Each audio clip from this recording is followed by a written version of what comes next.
Por que os jovens estão depressivos? A verdade é que a mídia não quer que você saiba. Bora direto ao assunto, gente, que isso é muito sério. Você já percebeu como nos últimos anos parece que os jovens estão afundando cada vez mais em ansiedade, depressão, ataques de pânico, síndrome do pensamento acelerado, transtornos alimentares e uma sensação de vazio que simplesmente não passa? E o mais assustador, isso está acontecendo de forma global, tá? Não pense que aqui só no Brasil, só diminuindo no seu país, no seu estado, na sua cidade. Não, gente, é global. Não importa se o jovem é brasileiro, americano, europeu ou asiático, tá todo mundo literalmente surtando. E agora, eu quero te perguntar, será que isso é uma coincidência? Ou será que tem algo muito maior, muito mais planejado por trás dessa epidemia emocional? Vamos começar pelos números, tá? A Organização Mundial da Saúde divulgou que só nos últimos 10 anos, os casos de depressão entre jovens aumentaram 70%. Isso mesmo, 70%, gente. Não, sério, eu quero que vocês foquem nisso aqui. De novo, aumentaram 70%. Gente, de cada 10, 7 jovem tá com depressão. Isso é muito... Isso não é natural. E entre os adolescentes, os índices de ansiedade generalizada já ultrapassa os 30%. Ou seja, a cada 10 jovens, gente, 3 adolescentes tá vivendo com ansiedade fora do controle. Não é aquela ansiedade, gente, de ver namoradinho, de ir pra festa. Não. É fora do controle. E o mais grave, tá? O suicídio já é a segunda maior causa de morte entre pessoas entre 15 e 29. Segunda maior causa. Isso é um dado real, tá? Oficial e assustador. Mas o que tá por trás disso tudo? Primeira camada do problema. As redes sociais. A galera acorda, já abre o Instagram, o TikTok, o Twitter, e imediatamente é bombardeada com imagens de pessoas que parecem ter uma vida perfeita. Corpos esculturais, viagens dos sonhos, relacionamentos incríveis, sucesso financeiro.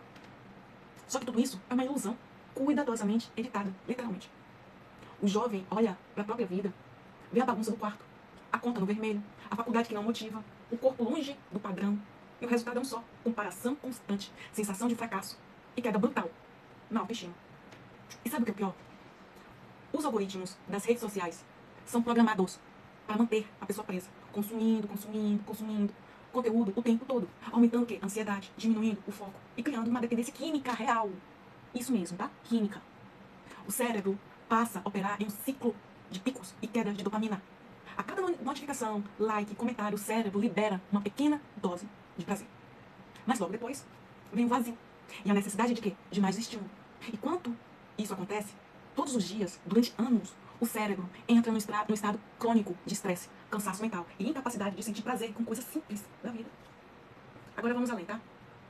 Tem um outro fator que quase ninguém fala. A alimentação moderna. Fast food, ultraprocessados, excesso de açúcar, corantes, aditivos químicos, tudo isso está detonando o intestino dos jovens. E por que isso importa? Porque mais de 90% da serotonina, que é neurotransmissor responsável pela sensação de bem-estar, é produzida no intestino, gente. Sabia não? Ou seja, um intestino inflamado significa o cérebro depressivo. E sabe o que agrava ainda mais? O sedentarismo. Os jovens de hoje se movimentam muito menos do que as gerações anteriores. A maioria passa horas sentada, jogando, assistindo séries ou rolando o feed. E a atividade física, gente, é fundamental para a regulação hormonal, produção de endorfina e equilíbrio emocional. Sem exercício, o corpo entra em colapso químico. Agora aqui, vamos entrar na parte ainda mais tensa, tá? A cultura da produtividade tóxica. O jovem de hoje, com 18, 20 anos, já se sente pressionado a ser milionário. Ter um corpo perfeito, falar 5 idiomas, ter uma stand-up, ser influencer, fazer mestrado e ainda manter uma vida social ativa, tá? Gente, é uma cobrança surreal que nenhum humano consegue sustentar. O resultado? Ansiedade, burnout, síndrome do impostor e depressão profunda. E como a sociedade responde a isso? Diga pra mim.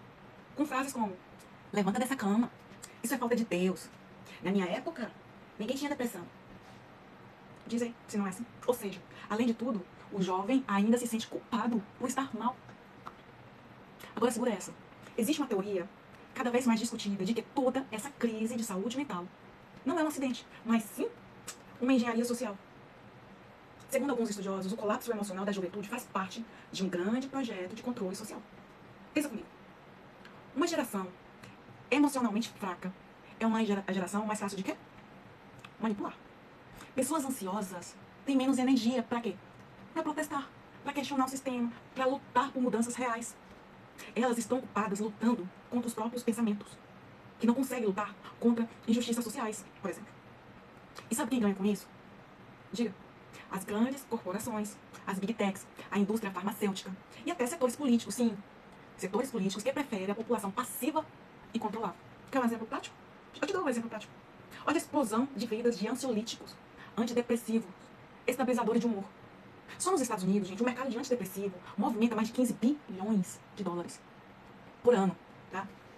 Você acha mesmo que quem lucra com isso tem interesse em resolver esse problema? Claro que não. Eu já trouxe um vídeo aqui, tá? Sobre Big Pharma. Assiste. Agora bora falar de outro fator crucial. O sono.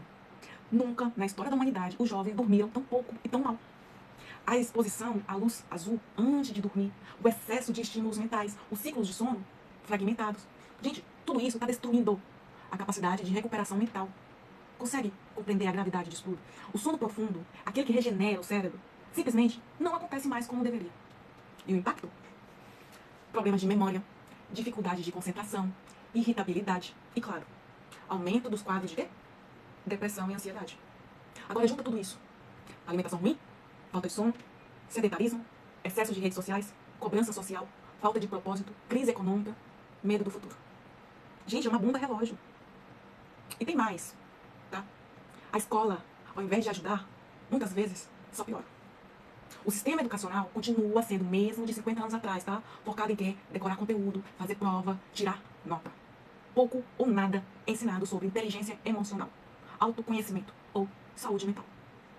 O jovem sai da escola sem saber como lidar com a própria mente, tá? Mas sabendo a fórmula de Bhaskara. É ou não é surreal? Diz pra mim. Agora, o que ninguém te conta é que existe saída, tá? Mas ela não vai vir do governo, nem das redes sociais, nem de um comprimido mágico, não. A solução está em mudar hábitos, reconectar com o corpo, buscar um propósito real, criar vínculos humanos verdadeiros, diminuir o consumo de redes, se reconectar com a natureza, praticar exercício físico, cuidar da alimentação e, principalmente, aprender a dominar os próprios pensamentos. E sabe por que eu tô falando tudo isso? Porque a primeira etapa para sair desse ciclo é entender o que está acontecendo. Enquanto a pessoa acredita que o problema está só dentro dela, ela se culpa, se afunda e se entrega. Mas quando ela percebe que existe um sistema inteiro empurrando ela para esse buraco, a chave começa a virar. E é por isso que eu tô gravando esse vídeo, tá? Se você quiser, se você ainda estiver duvidando, posso fazer uma continuação mostrando estratégias reais que estão funcionando de verdade, tá? Para tirar jovens desse ciclo de ansiedade e depressão. Se quiser, comenta aqui. Quero a continuação com as soluções reais. Quero a continuação com as soluções reais. Deixa um like, compartilha com aquele amigo que tá passando por isso. E claro, se inscreve no canal, porque aqui a gente fala de verdade, tá? Que ninguém tem coragem de encarar. Beijos, até o próximo vídeo.